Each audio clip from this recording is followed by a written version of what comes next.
Hi everyone, welcome back to the channel. My name is Konstantin and today we will be working on plaster cast drawing study.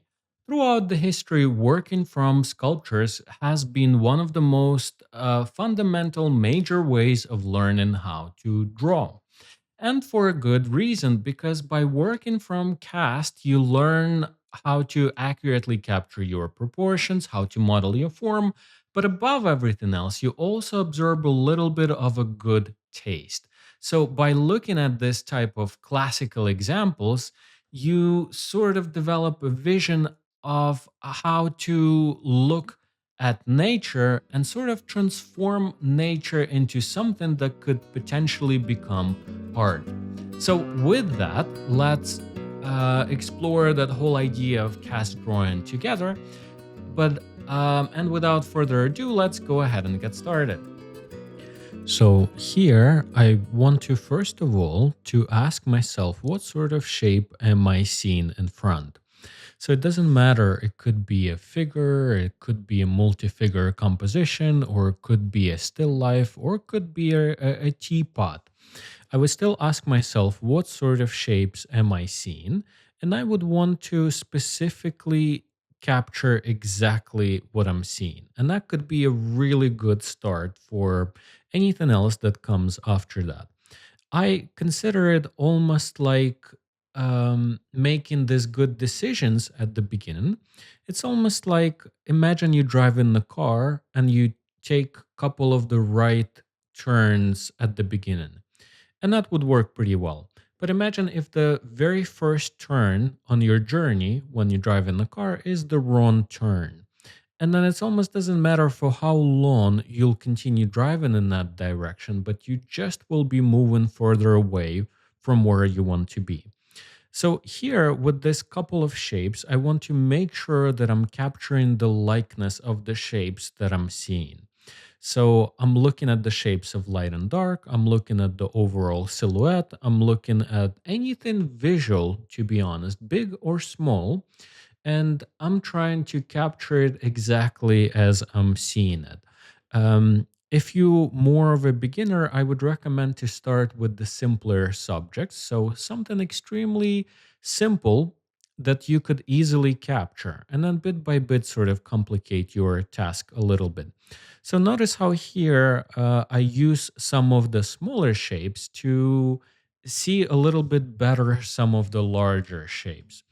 You also don't want to too quickly concentrate your attention on nuances, because what often happens is that you may notice a very specific look in someone's eyes, or very specific detail about their nose, or very specific detail about their lips, but none of that matters at the beginning as much as the actual big shapes. So here I sort of use that first minutes of my observation trying to specifically capture the shapes that I'm seeing. And in general, my idea is to build from big to small. So at first, I want to grasp a biggest chunk of information, and then I could divide it into some of the smaller chunks of information. What's also really cool is that now, as I'm adding some of the smaller information, like for example, some of the chunks of hair, some of the variation on the neck, some of the smaller landmarks on the face, through that, I'm checking my larger shapes. So that allows me to better see silhouette, to better see some of the shapes and stuff like that. Also, I am using charcoal, either wine or willow, whatever you have. Just make sure to sharpen it really, really well. I'm also using a stump to make sure that I unify my shapes nicely. I'm also even using the brush to unify my shapes a little bit. Other than that, I'm using kneaded eraser, and also I'm using a little Tombow pencil eraser, which is pretty nice, whenever you need like a subtle sort of adjustment to your drawing. Um, you could almost use your eraser a little bit like an actual drawing tool. So now that I'm using the brush and the stump, it makes it a lot easier for you to visually see the shapes. For example, before, the shapes that I was sort of adding, they were sort of abstract. But now there are a lot more visual because I blocked all of the shadows in with with the actual charcoal and stump to unify it. What I really like about charcoal is that it allows us to quickly build the values. So, especially when you're working on a larger scale drawings, usually, not always the case, but usually it's a lot easier to do that with charcoal than with graphite to sort of cover a bigger ground. Um, just because it's sort of like a softer tool, and it's easy to blend it and create like soft edges and stuff like that. It almost feels like painting. So that's the kind of quality that I really like about charcoal. I'm also trying to stay away from any hard charcoal or compressed charcoal for as long as I can. And often I end up working on the whole drawing without even using a compressed charcoal at all, because in the end you'd feel like you might not even need it. Um, I sort of like using this type of soft material because it kind of allows you to bring it back. So, for example, you could try something, you could soften it with the brush, then try it again. Then, if you want something to sort of go back in space a little more, you could sort of soften that a little bit. I kind of find it's a little bit easier to preserve freshness with charcoal than it is with graphite, because when you put any type of mark with graphite, it remains pretty permanent, and you kind of have to pre-plan a little bit all of your decisions. So I guess it's a little more charcoal could be a little bit more spontaneous, and just even having that idea in the back of your mind that anything that you add, you could as well sort of remove, kind of gives you that freedom. So I'm building my form from um, from Terminator, and I'm almost trying to visualize in my mind each unit of form. So, for example, if I'm looking at the brow ridge, I ask myself, okay, so I'm looking at something that resembles a little bit of a sort of like a softer box or a sphere with some of the slightly sharper edges. And so for that, I'm then saying, how could I make it look volumetric? How could I make it look like an actual form? And then very quickly, I realized that in order to achieve that result, I would need a very specific edge between light and dark, because that will tell us something unique about form. Then I also need obviously light and dark. That's very, very important. But then I also could divide light and dark into the halftones, highlight.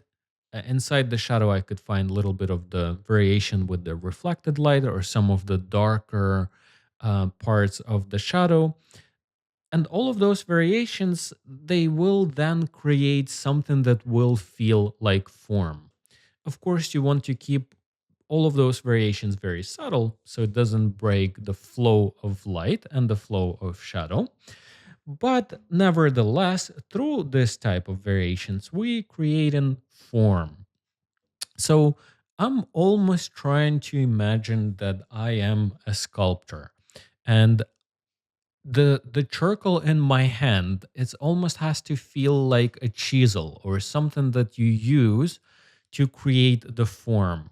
And any form, big or small, it's something that I'm trying to grasp. So for example, even if I'm looking at, let's say the hair, I'm trying to capture that sort of, almost like trying to visualize maybe like a little cylinder or something like that. If I'm looking at the skull or the forehead, the cranium, I'm almost trying to imagine the box or a cylinder in some way. Or for example, if I'm looking at if I'm looking at some of those wrinkles, again, I'm trying to imagine it as some sort of cylinder or something like that. So it really helps to visualize all type of forms, big or small, and try to sort of understand it.